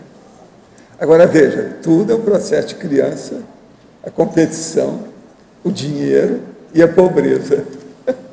A pobreza, gente, ela é bacanérrima, é criativíssima. Eu é que sei. Por exemplo, a hora que eu resolvi, quem falou que queria receber dinheiro para entregar marmita foi eu. Lá não tinha ninguém nessa pensão que entregava marmita. Eu comecei com um negócio, entendeu? Outro negócio muito sério que eu comecei como criança. Tudo vocês veem o que é o processo do passado. Que eu via se o negócio, se a praça se o mercado estava receptivo, eu via.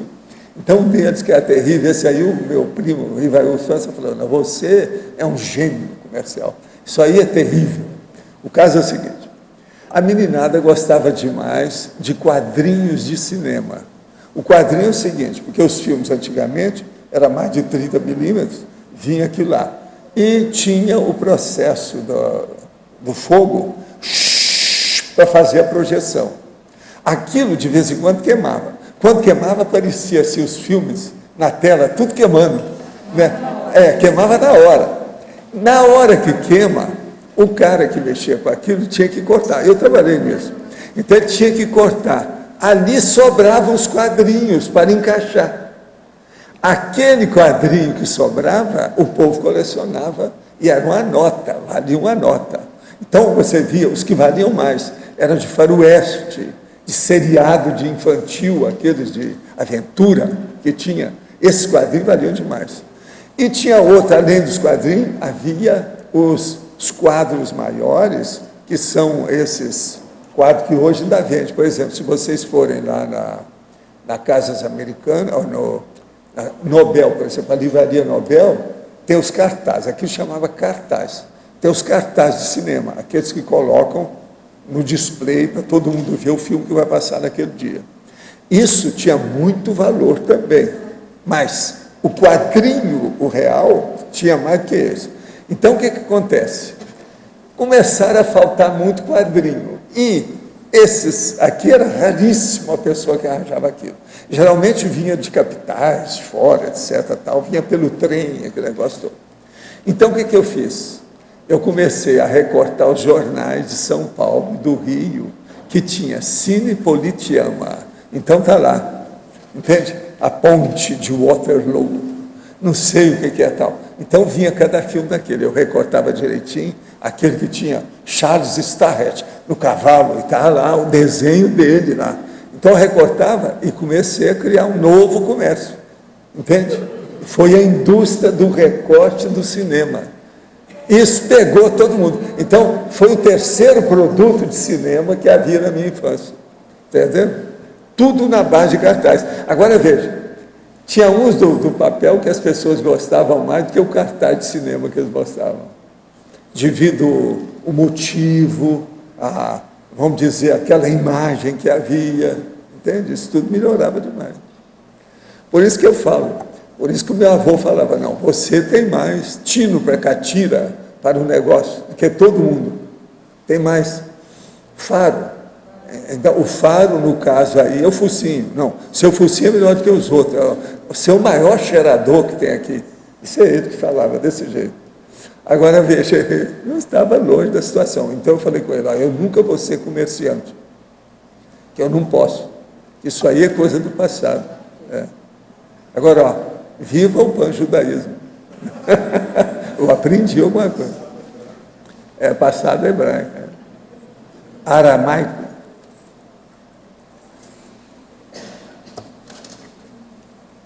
Mas então vocês entenderam. Eu agora faço um negócio aqui muito sério. Por exemplo, dou aula grátis, damos verbete grátis da enciclopédia, verbete grátis do dicionário. O que é que a gente dá mais grátis aqui? Tem mais coisa, né? Estamos limpando o passado, isso tudo tem sua razão de ser. Cada um paga aquilo que fez. De modo que o processo todo é esse. Vocês têm que olhar bem isso. Mas, em compensação, há muita compensação, né? O que eu ganho aqui não está no gibi, né?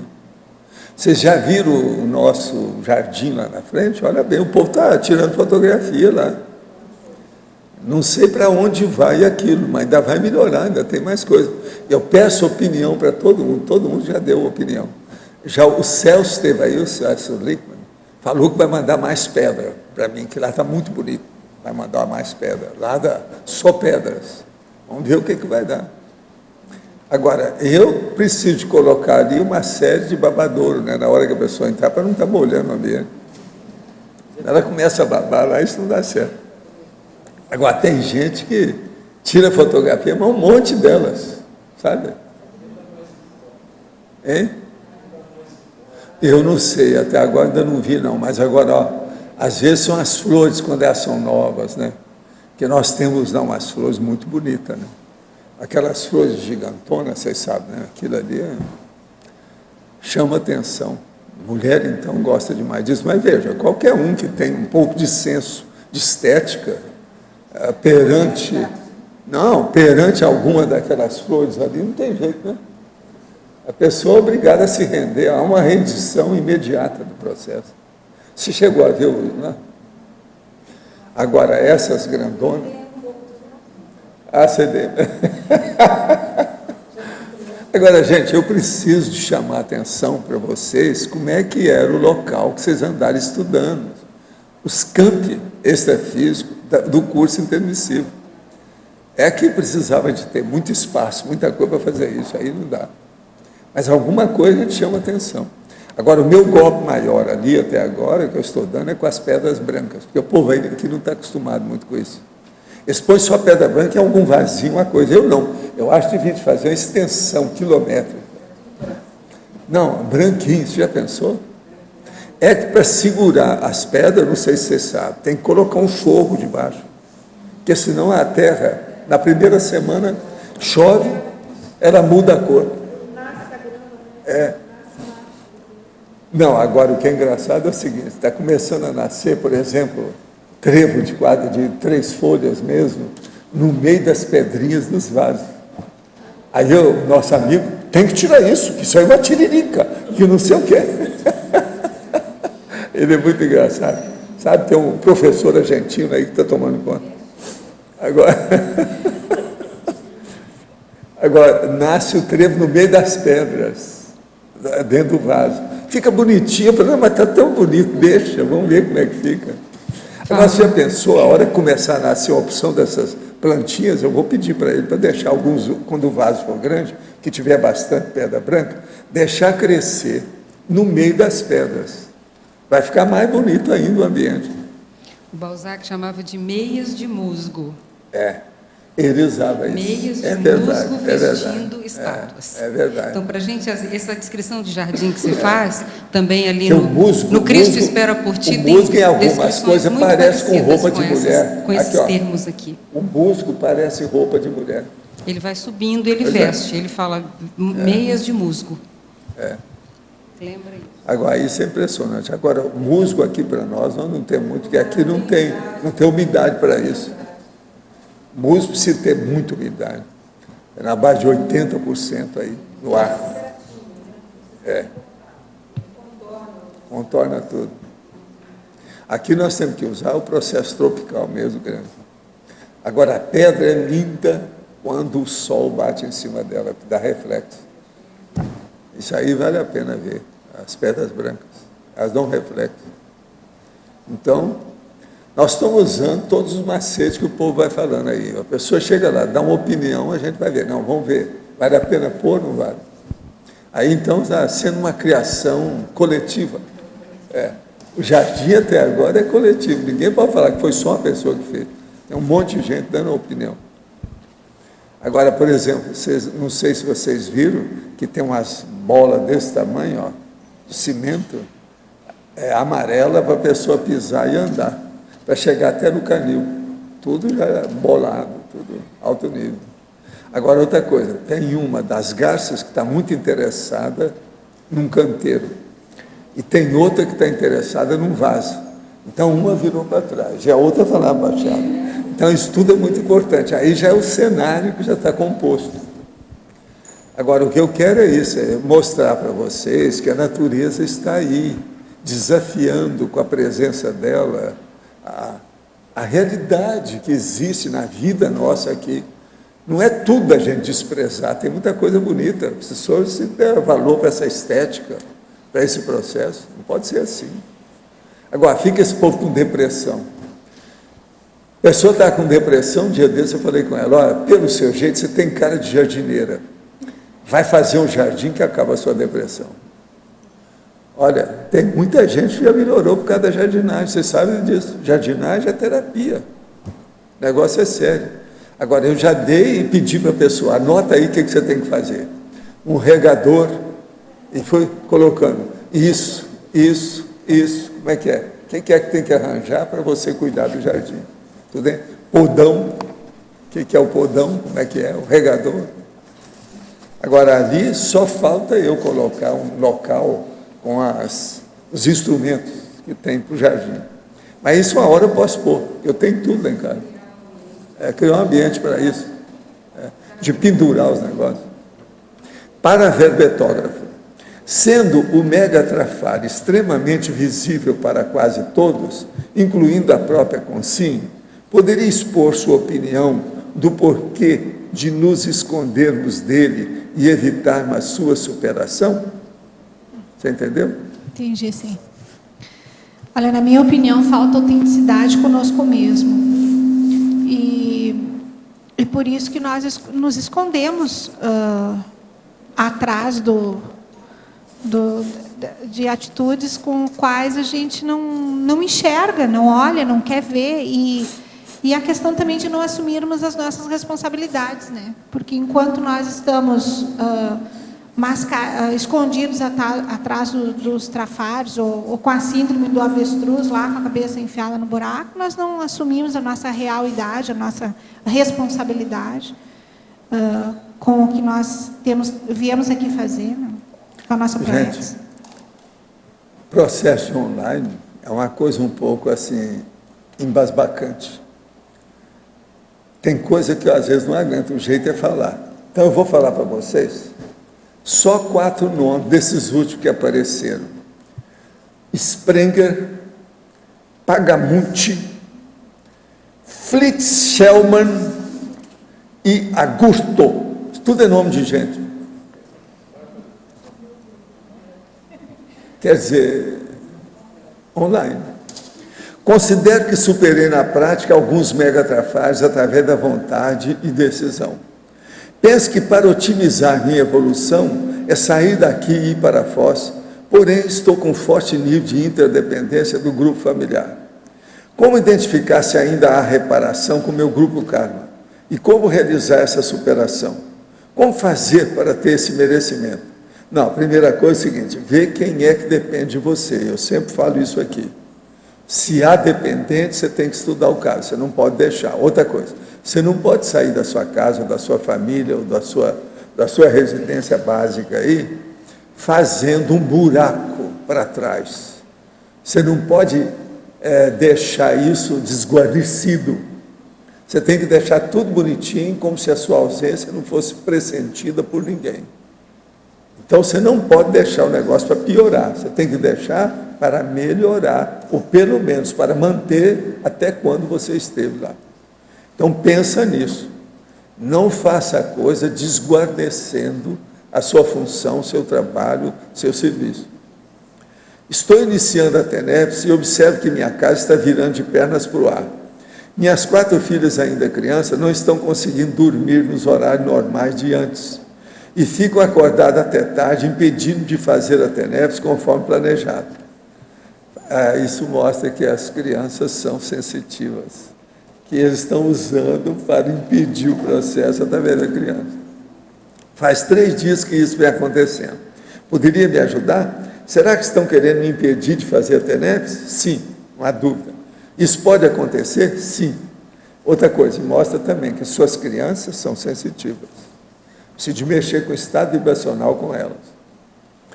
Minha namorada tem problema de autoconfiança e de aprovação dos outros que já possuía quando menor.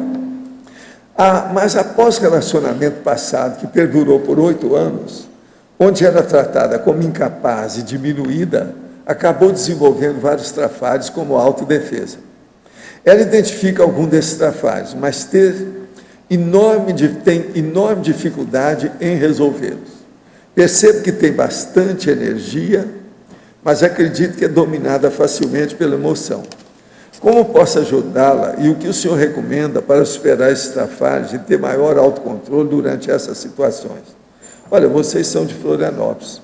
Deve procurar as coisas aí do Instituto para fazer algum trabalho, leve ela lá para ela ver o que é estado vibracional, o que é a dinâmica assistencial, o que se pode fazer em matéria de energia.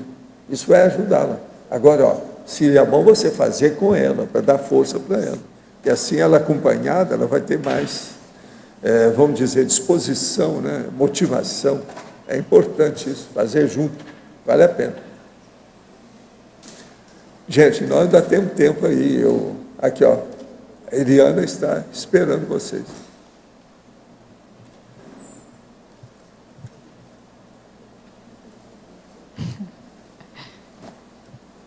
Você viu que eu falei do jardim aí, que você está ajudando muito lá com a turma. Você está de acordo? Então tá, obrigado. Ele é o meu chefe. A gente tem que estar escutando aí para ver como é que está. Eliane, lá na página 28, na efeitologia, você poderia colocar a sua experiência, considerando o último efeito, o efeito dos autodesempenhos corretos, constantes e prolongados na autossuperação do megatrafar? Então,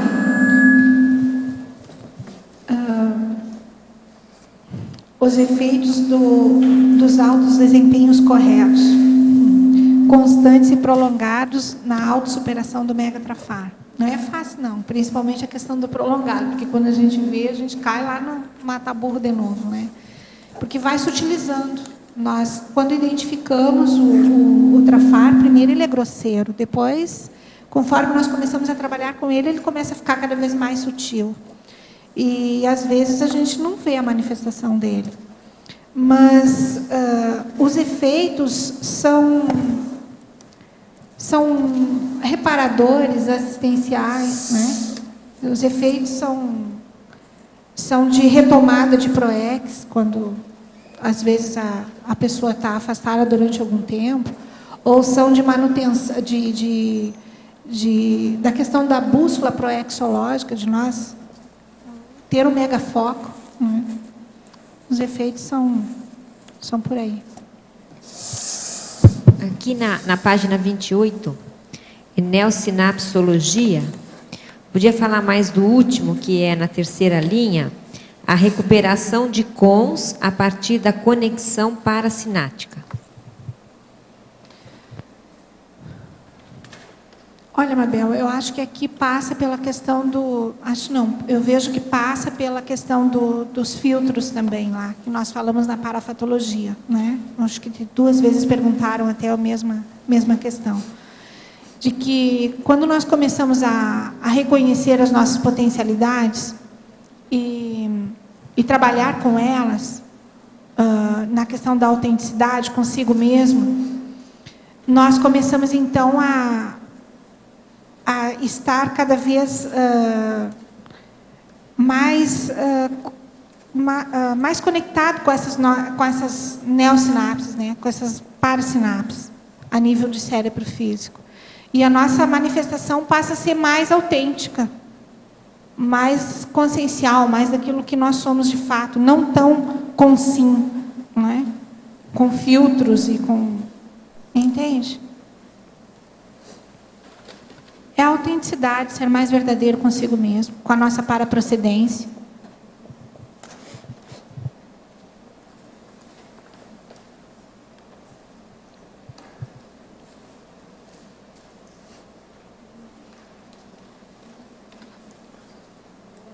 Oi. Na sua experiência...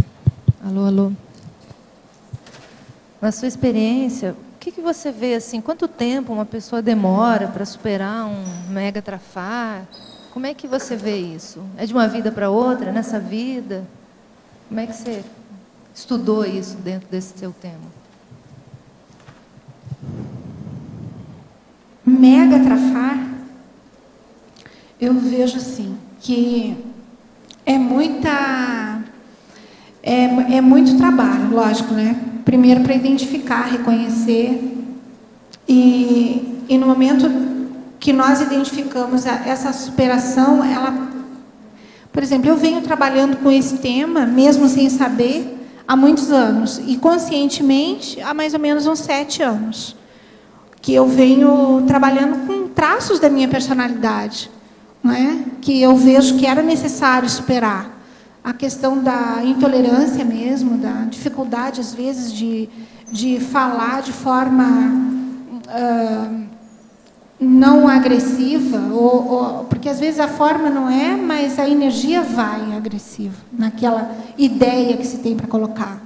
Então, esses são traços que eu venho trabalhando há muito tempo. E a partir dessa autoinvestigação, eu cheguei no megatrafar. Como eu coloquei aqui, na hora que foi no curso de verpetografia que eu identifiquei, na hora que eu identifiquei o megatrafar, foi como se eu estivesse passando um filme de toda a minha vida na minha frente, e eu vi que ele estava sempre lá presente, né? Que por isso eu puxava meu próprio tapete. Eu mesmo tirava a minha autoridade perante mim mesma, né? O meu autorrespeito, a questão de respeito e tudo mais. E eu vejo que são muitos anos de trabalho, porque vai lá na raiz do temperamento. O que tem por trás desse mecanismo, né? Qual é a nossa... O que nós estamos acobertando a partir daquele movimento, do nosso traço? Qual é o mecanismo? Mas é possível, e a minha mensagem nesse verbete principal é essa, sabe? Que é possível nós nos autossuperarmos o tempo todo, e que no momento... E o megatrafar, desta vida, ou no momento que nós identificamos ele, não que não vai ter outro, porque vai ter um outro mega trafar na frente para se trabalhar com ele, mas a partir do momento que vai se dando esses saltos e vai se tirando esses travões, a nossa autoconfiança, o nosso exemplarismo, o nível de assistência e principalmente o nosso comprometimento conosco mesmo, com a assistência e com o grupo do qual nós estamos aqui para trabalhar, fica cada vez mais fácil de lidar. Não se precisa mais brigar conosco mesmo para se chegar onde a gente tem como objetivo, que é a questão das superações, né, do autoconhecimento, da TARES, e por aí vai.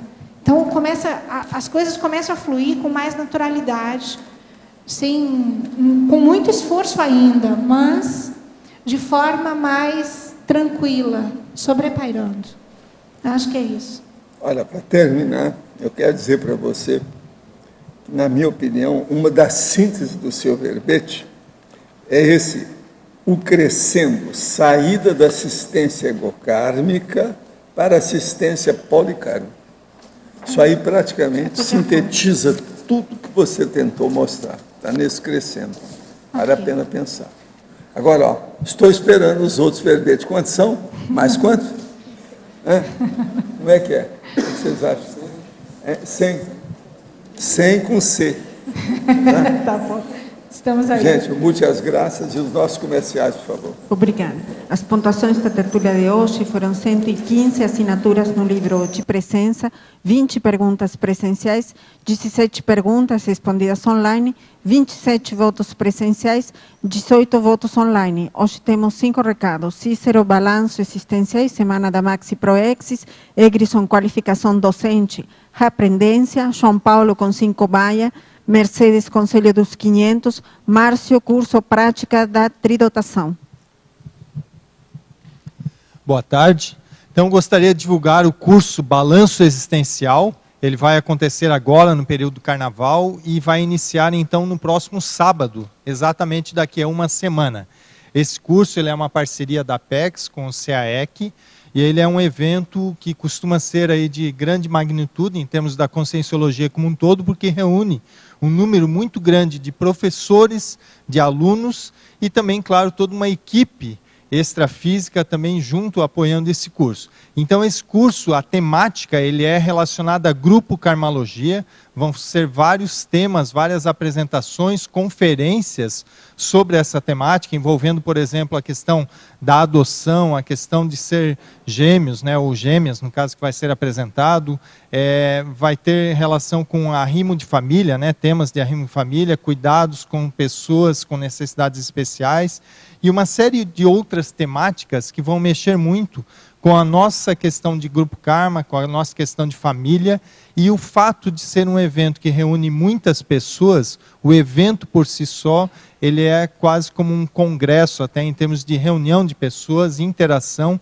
e uma oportunidade muito grande, então, para interagir, trocar conhecimentos relacionados à conscienciologia. Então, fica a dica, esse evento ocorre, então, o balanço existencial ocorre no próximo sábado até terça-feira, e vão ser uma série de outras atividades dentro da Semana da Maxi Proex. Daqui a pouco o professor Hegerson vai comentar também sobre a qualificação docente, e vão existir outros cursos, um curso também com o professor Hernande Leite, relacionado à paracirurgia. Então, são várias atividades, vocês podem entrar em contato com o CAEC e também no site da Apex para ver mais informações. Também gostaria de fazer um convite para hoje à tarde, vai haver uma web conference da Apex. Então, vocês podem assistir pelo site da Apex, no site www.apexinternacional.org, e o tema vai ser Cientificidade na Execução da Proexis. Então, fica o convite, é um tema aí bastante interessante também. Então, hoje à tarde, daqui a 1 hora, com início às 15h30. Tá? Então, muito obrigado a todos. Vou passar para o resto. Boa tarde, pessoal. Uma vez tendo feito o balanço dos seus traços, né, você pode estender, então, a questão das suas competências e seus traços também docentes. Então, a reaprendência, ela convida todos os professores e aqueles que estão em formação ou têm interesse na docência conscienciológica a participar da 10ª qualificação docente. Se a gente parar e pensar sobre quais são as características que diferenciam, os aspectos que diferenciam a docência conscienciológica da docência tradicional na SOCIM, a gente verifica que existem 2 aspectos fundamentais. Primeiro é a questão do parapsiquismo, da parapercepção, e a segunda é a questão do trabalho com as energias. Então, a 10ª qualificação docente, ela vai enfocar justamente esses 2 aspectos, a questão da parapercepciologia e dos trabalhos com as energias. A gente vai ter dinâmicas voltadas especificamente para esses 2 aspectos. Então, estão todos convidados. Vai ser seguindo o balanço nos dias 24, 25 e 26. Mais informações na recepção do CIEEC, ou então envie e-mail para contato@reaprendência.org. Obrigado. Boa tarde, eu vim falar aqui do curso Consciencobaia do Conscienciograma, que acontece todos os meses aqui no CIEEC, realizado pela Consul em parceria com o CIEEC. E esse mês de fevereiro vai ser no dia 17, numa sexta-feira, um dia antes do Balanço Existencial. Quem quiser, quem vem ao Balanço Existencial e quiser participar do Consciencobaia, é na tarde anterior, começando às 3 da tarde. São apenas 10 vagas, com 3 sorteios para a Consciencobaia, realizado com conscienciômetras docentes, já experientes na técnica do Consciencobaia. E lembrando que mesmo que você não seja sorteado, a técnica é interassistencial. Muitas coisas vão ser faladas e muitas coisas vão ser refletidas ali por todos. Então, todo mundo acaba sendo Consciencobaia, além daquele que está ali, aquele que está na cadeira do Consciencobaia propriamente dito. Então, para repassar, vai ser no dia 17 de fevereiro, sexta-feira, a partir das 3 da tarde, e as inscrições aqui no CIEEC. Obrigado. Boa tarde a todos. A Comissão de Gestão do Conselho dos 500 convida os cosmopolitas para a Assembleia Geral que ocorrerá em 4 de março de 2012, das 15 às 17 horas no auditório do Discernimento. Os cosmopolitas de Foz do Iguaçu, PR e os conselheiros residentes em outras cidades podem enviar assuntos de interesse da comunidade para compor a pauta e ser apreciado e votado durante a Assembleia.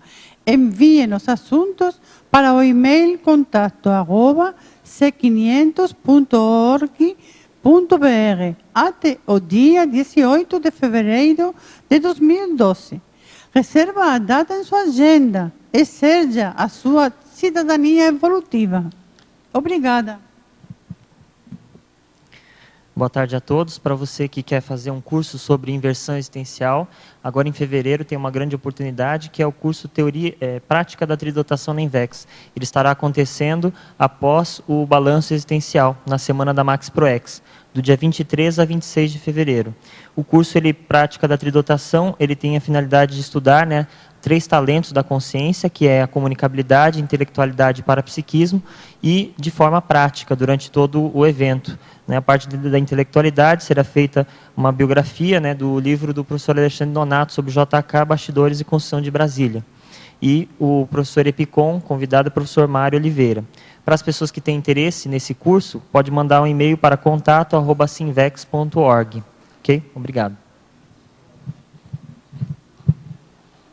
O verbete eleito para amanhã é professor intermissivista, especialidade para pedagogia. Autora, professora Pilar Alegre. Obrigada e boa tarde a todos.